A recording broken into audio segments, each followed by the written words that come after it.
This 3 News Now update sponsored by Godfather's Pizza. Order today. I'm Jennifer Griswold with 3 News Now, and here's a look at what's happening now. Governor Pete Ricketts talked more about how the state is taking steps this week to expand COVID-19 testing. The governor says that's being done in part through the Test Nebraska program.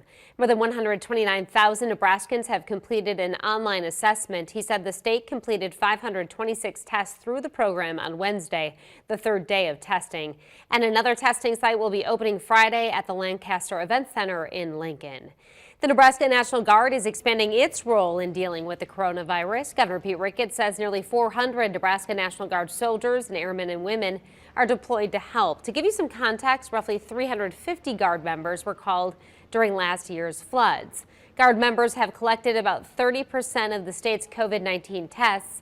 In addition to taking coronavirus tests, other Guard missions have included food bank packaging and support for state housing projects.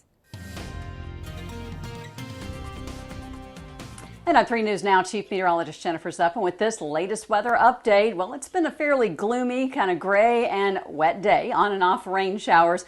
The activity has been pretty much very light across the area, and we're still going to see a little bit more adding up because we have more rounds moving through the area. So the first batch is already off to the east of us, kind of continuing to impact areas like western Iowa. And now we've got another surge that's going to move in from the northwest. That's because we have a lot of rain that's been hanging out in South Dakota today. And as that starts kind of swinging down to the south, we'll see a decent line kind of forming between Tekamah, Omaha, Nebraska, and Beatrice. This would be about 10 to 10:30 in the evening. It's not going to be severe, but the potential that we could see a little bit more of that moderate rain shower activity and even lasting until the early morning hours. But I think most of this is going to be out of here by the time the sun even comes up in the morning. Skies will be clearing and it will be a much drier Friday. Unfortunately, though, it's going to be a chilly Friday. Much cooler than what we even had today. We managed to make it up to about 60 degrees this afternoon, and what we're expecting are strong gusty winds out of the north. Now, the winds will stay light here for the next several hours, but by the time we get to the early morning, we're expecting those wind gusts between 20 to 30 miles an hour, and that's a north wind, so that's going to push in cooler air across the area. So after those 60s today, we're back down into the 50s.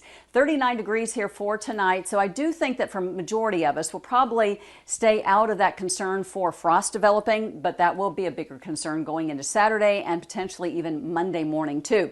As far as temperatures, again, we're looking at 57 for Friday, so that will be a slightly cooler day for us, way below average. Our normal now is 71. At least we've got a little sunshine, but a strong or at least breezy north wind blowing in. Winds will be much lighter Saturday. Chances for rain, but they really hold off, I think, until after maybe 5, 6 o'clock in the evening, and they start winding down well before the early morning hours on Mother's Day. So I think Mother's Day will have some sunshine. It will be a very breezy day, though, with a high of only 56 degrees. So you've still got that cooler air hanging around, and that's going to last into Monday, Tuesday, and Wednesday. So on Monday, few clouds, but I do think it's going to be a dry day for us. But check out that morning low, just like Saturday, 36. So the potential for more widespread frost, not a killing freeze, but frost around the area. So any tender vegetation, you'll want to cover it up. Tuesday, chance for rain late in the day, and another round potentially Wednesday into Thursday. And that's when we start warming things back up again. Stuck at home? We've got you covered. My pizzas are baked to perfection in a 450-degree oven. Hands-free after bake. From oven to box to your door. Call me, Godfather's Pizza. Do it.